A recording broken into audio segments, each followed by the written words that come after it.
Halo, gue YouTuber Kepo. Oke, kalian semua pasti udah pada tahu berita yang lagi viral beberapa hari yang lalu. Skinny Indonesian adalah salah satu channel YouTube senior yang dengan mengejutkan membuat video mengenai tahun terakhirnya di YouTube.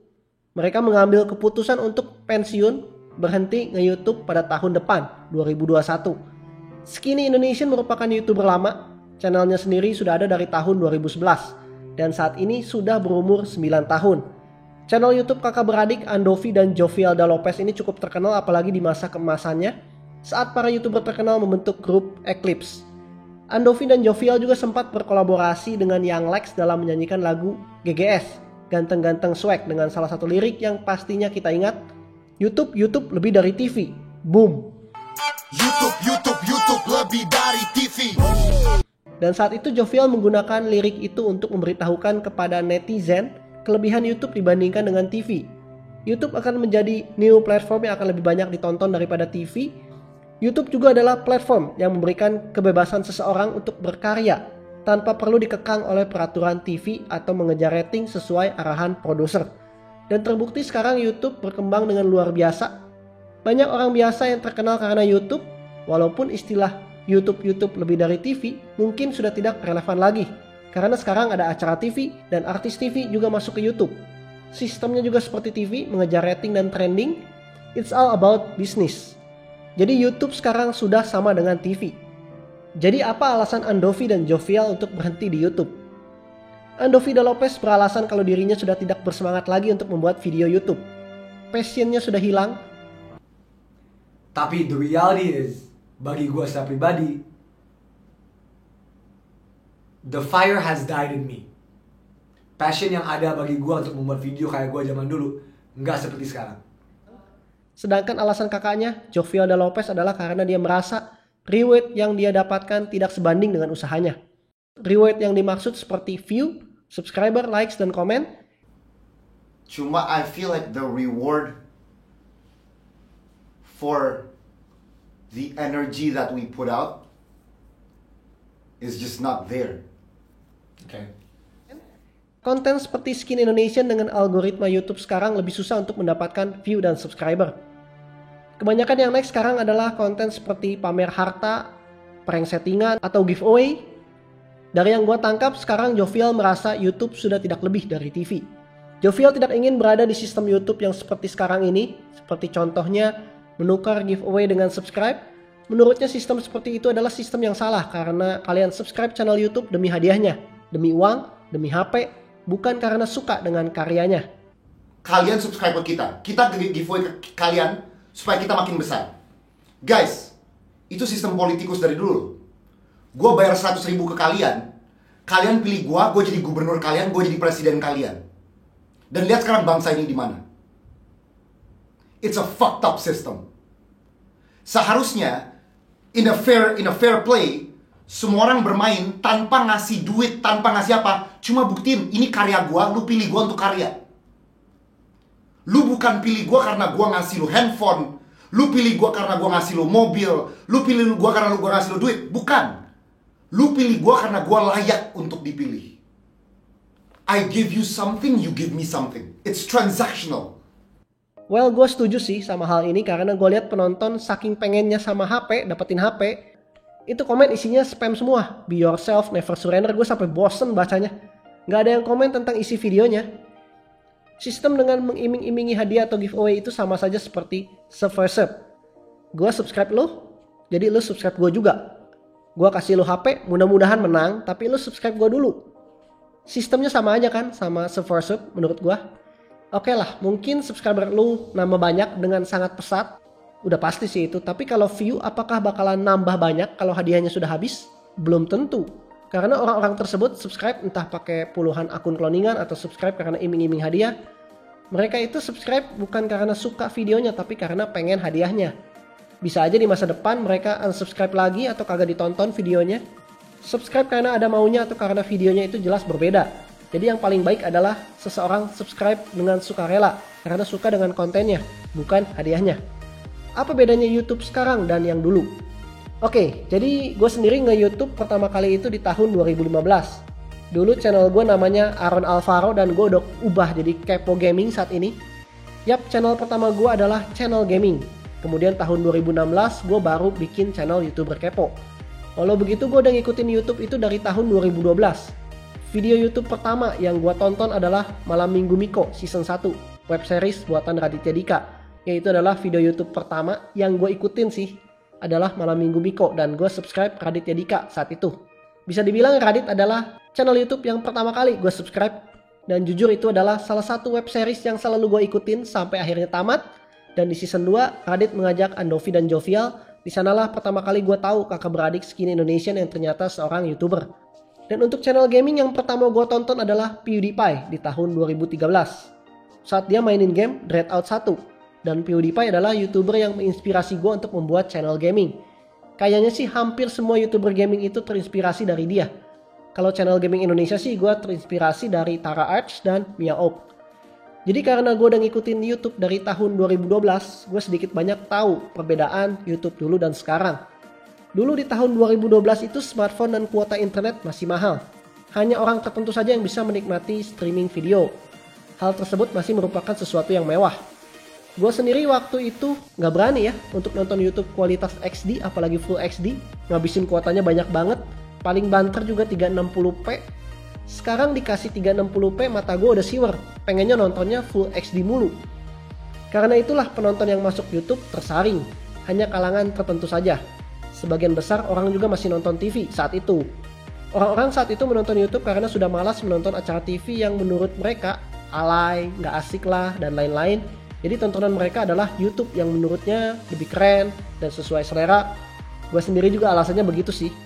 Gue nonton YouTube karena gue males nonton TV dengan humor sebatas ngata-ngatain fisik orang, main tepung, atau sinetron anak SMA pamer kekayaan dan cinta-cintaan, prank settingan, acara reality show yang jelas-jelas juga settingan, dan lain-lain.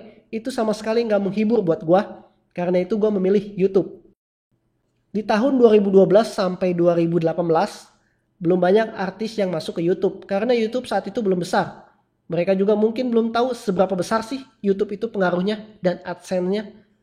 Kemudian setelah Atta Halilintar dan Just No Limit sukses besar dari YouTube, apalagi dengan konten-konten membeli dan review mobil mewah seperti BMW i8 dan Ferrari, seakan-akan dunia itu tersadar. Wow, ternyata YouTube itu tambang emas. Lihat, dalam hitungan bulan aja mereka bisa beli mobil mewah, bahkan Ferrari dari duit YouTube.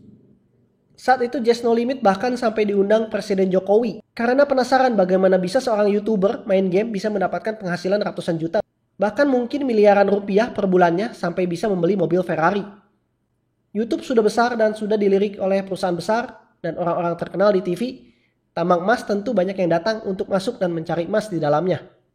Saat itulah para artis TV mulai berpikir, sepertinya YouTube bakal jadi platform baru nih buat gua selain TV. Mereka membaca peluang emas dari YouTube dan akhirnya mulai masuk ke YouTube. Otomatis fans-fans dari para artis TV ini ikutan juga dong masuk ke YouTube, nonton YouTube karena idolanya buat channel YouTube. Akhirnya penonton yang semula eksklusif ini mulai tercampur dengan penonton dari TV. Dan jelas pindahan penonton TV ini lebih banyak jumlahnya. Hal ini membuat training YouTube berubah. Yang semula berisi konten creator, sekarang isinya lebih banyak konten dari artis TV atau berita TV. Apalagi zaman sekarang itu kuota internet dan smartphone sudah murah, sudah menjangkau semua kalangan, sehingga semua orang dari demografi manapun sudah bisa menonton YouTube. Jumlah penonton yang masuk lebih bervariasi dari berbagai kalangan dan usia. Video yang masuk trending atau sering masuk beranda di YouTube itu karena watch time-nya tinggi. Apa bedanya sama TV yang menghitung rating per menit untuk mengetahui adegan favorit penonton? Konsumsi pasar itu akan mengikuti produksi TV. Begitu juga dengan YouTube. Semakin banyak yang menonton, maka video tersebut akan lebih banyak dipromosikan oleh YouTube. Dan tentu semua YouTuber juga ingin dipromosikan oleh YouTube, ingin mendapatkan view dan watch time yang tinggi, karena itu mereka mengikuti produksi. Sama kan dengan TV. Ya sekarang dengan banyaknya penonton TV masuk ke YouTube, jelas selera mereka juga akan mengikuti. Karena itulah selera YouTube sama dengan selera TV. Ya wong penonton TV pindah ke YouTube kok. Acara berkualitas tanggung jawab siapa? Ya udah jelas tanggung jawab penonton. Karena itulah KKI bisa trending nomor 1 saat itu karena orang menonton KKI berulang-ulang dan mendapatkan view plus watch time yang tinggi. Walaupun kolom komentar banyak yang menghina, tapi mereka tetap menonton sampai akhirnya KKI jadi spotlight. Apakah YouTube sekarang adalah untuk berbisnis bukan berkarya? Dalam dunia ini selalu ada dua tipe orang, pebisnis atau seniman. Pebisnis berpikir untuk mendapatkan profit dengan cara mengikuti keinginan konsumen. Mengikuti yang sedang tren. Ya kalau di YouTube yang penting view banyak, jadi mereka mengikuti keinginan penonton. Kesukaan penonton seperti prank settingan, pamer kemewahan, reaction cewek-cewek seksi di TikTok atau Bigo, dan lain-lain. Konten-konten seperti itu jaminan untuk mendapatkan view yang banyak. Mereka mengikuti arus, sedangkan seniman adalah orang yang membuat sesuatu berdasarkan passionnya. Mereka mengandalkan kreativitas dan inovasi. Tidak mengikuti trending dan melawan arus, bahkan mungkin membuat tren yang baru. Salah satu seniman menurut gue adalah Raditya Dika. Dia selalu membuat sesuatu yang baru dan unik di channel YouTube-nya yang kadang diikuti oleh channel lain. Seniman itu membuat sesuatu sesuai passion, yang penting mereka suka dan happy. Tapi namanya seniman juga butuh modal untuk membuat karya. Yap, modal itu didapatkan dari AdSense atau sponsor, tapi mereka menginginkan membuat karya sesuai hati mereka. Di dalam YouTube pasti selalu ada dua orang tersebut. Kalian juga pasti tahu lah yang mana sih YouTuber businessman sama YouTuber seniman. Tapi pada intinya adalah untuk saat ini sudah jelas YouTuber businessman yang selalu ada di kolom trending atau dipromosikan YouTube, di beranda, karena view-nya yang melesat. Mereka memang lebih sukses di YouTube karena mereka mengikuti keinginan penonton, mereka membahas sesuatu yang trending, mereka mengikuti algoritma YouTube bukan melawannya. Jadi mereka bakalan dengan cepat melesat meninggalkan para seniman. YouTuber businessman ini setiap hari membuat konten, membahas hal yang sedang trending dengan tujuan mendapatkan view dan subscriber sebanyak-banyaknya, sambil mencoba membangun kerajaan bisnis mereka di YouTube. Gak ada yang salah dengan ini, karena YouTube sekarang adalah untuk berbisnis dan juga berkarya. Tapi algoritmanya memang sekarang lebih memihak ke bisnis. Ya wajar, karena YouTube sendiri juga adalah platform bisnis. Mereka membuat platform ini kan untuk mendapatkan keuntungan. Bagaimana dengan perubahan algoritma YouTube? Algoritma YouTube secara tidak langsung memaksa para kreator untuk membuat video dalam jumlah banyak, secara terus-menerus dengan fokus pada satu topik, alias niche. Algoritma tersebut sisi negatifnya adalah membuat konten creator merasakan kejenuhan karena mereka diharuskan mengejar kuantitas, bukan kualitas. Algoritma YouTube menuntut kreator seperti itu untuk tetap mempertahankan view. Karena itulah caranya supaya video kita masuk beranda atau kolom trending. Ini yang ngomong adalah Zoe Glad, peneliti yang mengobservasi etnografi digital pada YouTuber. Dan gue pribadi setuju dengan hal ini. Kalian lihat, banyak YouTuber yang mengalami stres, contohnya Ria Ricis yang sempat pamit dan kembali, vlogger Ellie Mills yang merasa tidak bahagia karena rutinitas menjadi YouTuber, dan Lucy Moon yang merasa membuat konten terus-menerus mengganggu kesehatan mentalnya. Mungkin kalian tahu YouTuber Mobile Legends Indonesia, Michael Sow. Niche miliknya adalah Mobile Legends. Michael hanya membahas dan memainkan game Mobile Legends. Suatu waktu Michael Sow merasa jenuh dengan Mobile Legends. Ya iyalah, bertahun-tahun mainin satu game setiap hari, gak mungkin gak jenuh. Michael mengumumkan pensiun dari Mobile Legends dan dia ingin membuat konten lain mulai dari komedi, prank, dan game PUBG. Hasilnya penonton tidak terima hal itu dan mulai meninggalkan Michael Sow. Kemudian Michael membuat video Mobile Legends lagi, tapi pada saat itu penonton sudah kepala kesal sehingga memutuskan untuk mendislike videonya. Ya, Michael Sow adalah contoh YouTuber yang mencoba melawan arus tapi tidak berhasil. Michael itu ibaratnya terkunci di satu topik. Satu topik konten yaitu Mobile Legends, dia sudah jenuh, tapi kalau membuat video lain, view-nya menurun jauh. Jadi dia terjebak dan terpenjara. Mau keluar, view turun drastis dan tinggalkan penonton. Tapi kalau udah jenuh, dipaksain lama-lama bisa stres. Ini hal yang ditakuti oleh para YouTuber. Apakah sekarang lu adalah seorang YouTuber dengan satu niche konten dan sudah jenuh mainin game Free Fire atau Mobile Legends, tapi terpaksa terus main karena mengikuti keinginan penonton dan algoritma YouTube? Ya berarti lu sudah berada di fase yang sama, seperti Michael Sow. Gue sendiri sudah bereksperimen beberapa kali di channel gaming gue. Dulu waktu tahun 2017 sampai 2019, konten gaming gue itu bervariasi. Gue gak pilih niche. Gue mainin apa aja yang gue suka. Kenapa? Karena channel ini, YouTuber Kepo, adalah untuk mengikuti arus, sedangkan untuk melawan arus alias mengikuti passion gue, dan yang gue suka adalah channel Kepo Gaming. Mengikuti arus dan trending itu bikin stres karena gue harus mikirin apa sih yang disukai penonton, bukan apa yang gue suka. Karena gak semua yang gue bahas adalah hal yang gue suka, kebanyakan malah hal yang gue gak suka. Kemarin beberapa penonton meminta gue membahas KKI, tapi ya gue malas membahasnya. Karena itu gue gak bahas sampai sekarang. Dari awal gue memang membuat dua channel ini menjadi dua hal yang berbeda, dengan tujuan yang berbeda pula. Hal itu gue lakukan supaya gue tidak mengalami burnout, jenuh, seperti yang dialami oleh banyak YouTuber lain. Karena itu murni channel Kepo Gaming adalah channel untuk have fun, mainin yang gue suka. Dan waktu tahun 2017 sampai 2019 itu gue masih bisa mendapatkan view yang cukup lumayan di Kepo Gaming, walaupun gue membahas game-game yang tidak terkenal di Indonesia seperti Lost Soul Aside, Lost Ark, dan Ascendan 1. Siapa juga yang tahu game beginian? Kalian juga mungkin gak tahu, ya nggak? Tapi sekarang algoritma YouTube itu sudah tidak mendukung. Yang masuk beranda adalah game-game yang sedang trending atau dicari banyak orang, bukan game-game seperti yang gue bahas ini. Dan gue sendiri suka membahas dan main berbagai macam game. Tapi sepertinya algoritma YouTube itu secara tidak langsung meminta gue untuk membahas game yang trending dengan niche yang lebih sempit. Dan ya perlahan channel gaming gue juga mulai membentuk niche tertentu yang lebih sempit untuk tetap mempertahankan view. Mengapa konten creator zaman dulu view-nya menurun? Seperti gue bilang sebelumnya, algoritma YouTube lebih memihak pebisnis ketimbang seniman. Karena mereka yang upload setiap hari dengan satu topik atau membahas hal yang lagi tren, akan lebih besar kemungkinan dipromosikan oleh YouTube. Karena itu wajar saja, para artis TV yang kontennya vlog setiap hari dengan topik menentukan siapa yang lebih sultan akan lebih banyak penontonnya dan masuk trending daripada video sinematik seperti Devin Supertramp yang diupload 1 bulan sekali. Karena video sinematik seperti itu membutuhkan lebih banyak waktu untuk dibuat daripada vlog para artis yang bisa diupload setiap hari. Dan algoritma seperti ini bukan hanya dimiliki oleh YouTube, Instagram, dan TikTok juga sama. Semakin sering upload maka semakin besar kemungkinan masuk feed atau FYP, For You page. Para konten creator zaman dulu seperti Skin Indonesian tentu patternnya tidak seperti itu. Cara mereka itu berhasil di algoritma YouTube zaman dulu, tapi sekarang algoritmanya sudah berbeda. Skin Indonesian juga tidak mungkin mengubah channelnya menjadi vlog keseharian, upload setiap hari sambil bilang, "What's up guys, apa kaps? Kali ini kita bakal ke mall Grand Indonesia membeli iPhone 12 dan gue mau nge-review mobil BMW gue yang baru aja gue beli kemarin." Ya mereka nggak mau seperti itu kan? Walau kemungkinan untuk mendapatkan view banyak masih terbuka lebar dengan cara seperti itu. Tentu saja beberapa YouTuber seperti Milihia dan Agung Hapsah sanggup mematahkan algoritma YouTube karena mereka memiliki penggemar setia yang selalu menunggu video baru. View mereka tetap jutaan walaupun tanpa topik trending. Selain itu menurut gue yang membuat view mereka menurun adalah waktu. Contohnya Skin Indonesian saat ini channelnya sudah berumur 9 tahun.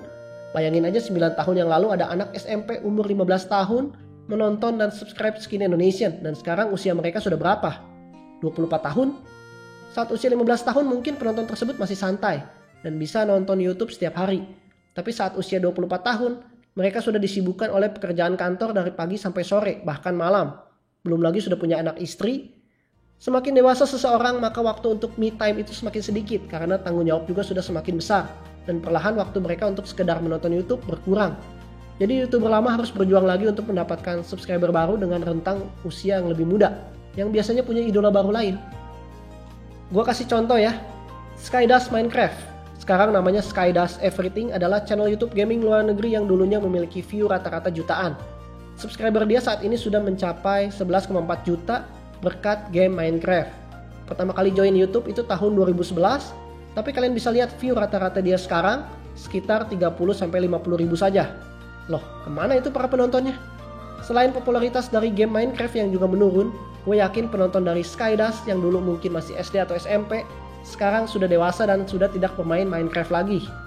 Penonton akan datang dan pergi seiring waktu. Ini gue rasakan sendiri dari salah satu penonton setia gue di channel Kepo Gaming tahun 2016 lalu. Saat channel YouTube gue subscribernya masih ribuan, ada satu penonton yang selalu gue inget karena dia selalu memberikan komentar yang positif, menyemangati gue di saat gue masih ragu bakal nerusin channel gaming atau enggak karena mentok agak naik-naik. Salah satu penonton yang membuat gue bertahan untuk terus membuat video sampai akhirnya channel Kepo Gaming bisa mencapai 250 ribu subscriber. Dan sekitar beberapa bulan yang lalu dia nge-DM gue, "Halo bang, masih ingat sama gue? Ini gue dulu yang suka nonton video lu." Ya gue masih ingat nickname-nya. Dan gue bilang, "Oh ya gue ingat, apa kabar?" Kita chatting sebentar dan setelah itu dia nulis, "Bang maaf gue udah jarang nonton video lu. Sekarang gue sibuk kerja kadang sampai malam, tapi tetap semangat ya, semoga channel YouTube-nya mencapai 1 juta subscriber." Dan saat itu gue terharu karena saat dia sibuk dia masih sempat kasih semangat ke gue, walaupun mungkin dia sudah jarang nonton video gue. Opini Raditya Dika, Anji, Young Lex, dan Ernest Prakasa. Beberapa public figure mengungkapkan pendapatnya tentang Skin Indonesian pensiun. Pertama adalah Ernest Prakasa yang mengatakan kalau sistem piramida itu berlaku di YouTube.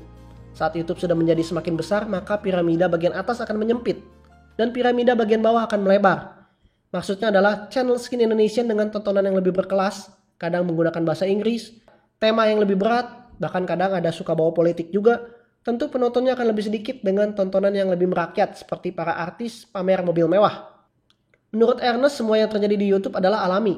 Saat YouTube sudah semakin besar, maka semua penonton dari berbagai kalangan akan masuk dan sistem YouTube jelas akan memilih penonton terbanyak untuk dipromosikan masuk beranda atau masuk trending. Dan kalau kita percaya bahwa masyarakat ini bentuknya adalah piramida, artinya secara sosial ekonomi makin ke atas makin sedikit populasinya, makin ke bawah makin besar populasinya, maka tidak heran apabila sesuatu makin menjangkau massa yang lebih luas, maka secara sosial ekonomi dia akan semakin melebar ke bawah gitu. So, di YouTube sekarang udah seperti televisi, kuota sudah menjadi sesuatu yang sangat mudah didapat, smartphone udah bukan barang mewah, maka orang berpaling ke YouTube sebagaimana orang mengkonsumsi televisi. Mereka pengen nonton apa? Mereka nonton di YouTube. Sehingga piramida itu pun terjadi di YouTube. Apakah menurut gua konten-konten Skin Indonesian 24 lebih bermutu daripada konten-konten prank pura-pura jadi gembel, belaga miskin, belaga beli handphone pakai recehan? Ya iya jelas, tapi kan itu menurut gua. Sekarang kan masalahnya adalah YouTube AdSense tidak membeda-bedakan siapa penontonnya. Komentar Ernest ini dibalas oleh Jovial yang menanyakan kenapa selera pasar Indonesia seperti ini. Apakah kita sebagai bangsa mau selalu berselera seperti ini? Atau bisa berubah? Kebanyakan orang pasti menyerah kepada selera pasar karena benefit finansialnya besar. Intinya sih, mengikuti arus dan selera pasar itu bukan caranya Jovial dalam berkarya.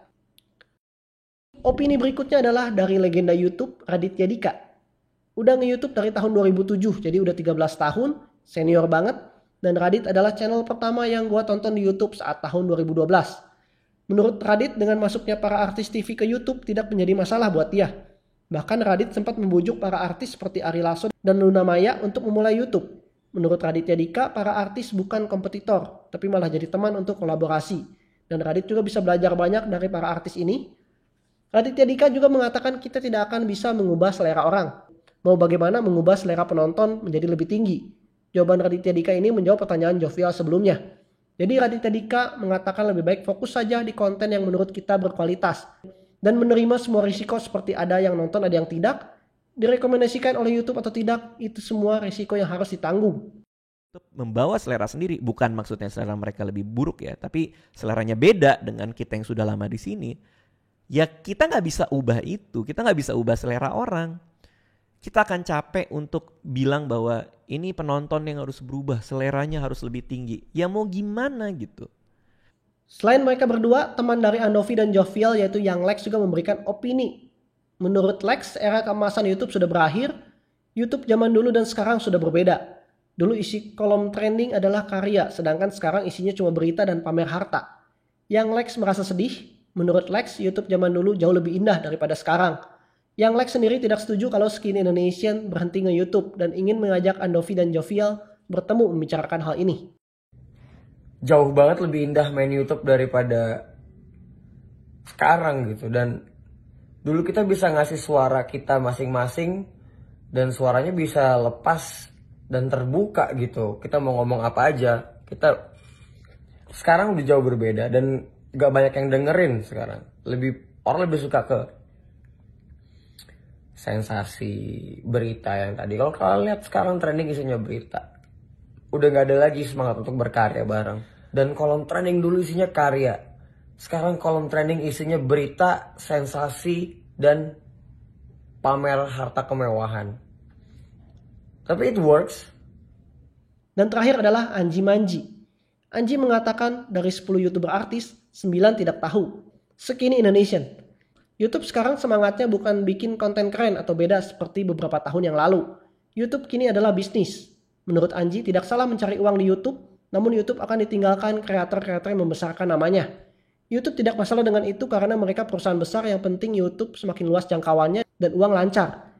Yang sedih adalah orang-orang yang bekerja di YouTube yang berhubungan langsung dengan kreator.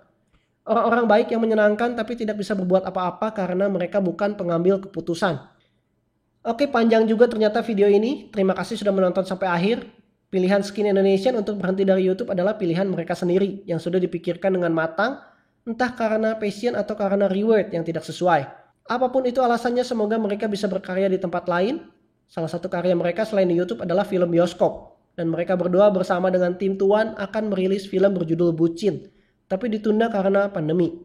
Apapun dan dimanapun itu, gue doakan semoga berhasil. Good luck.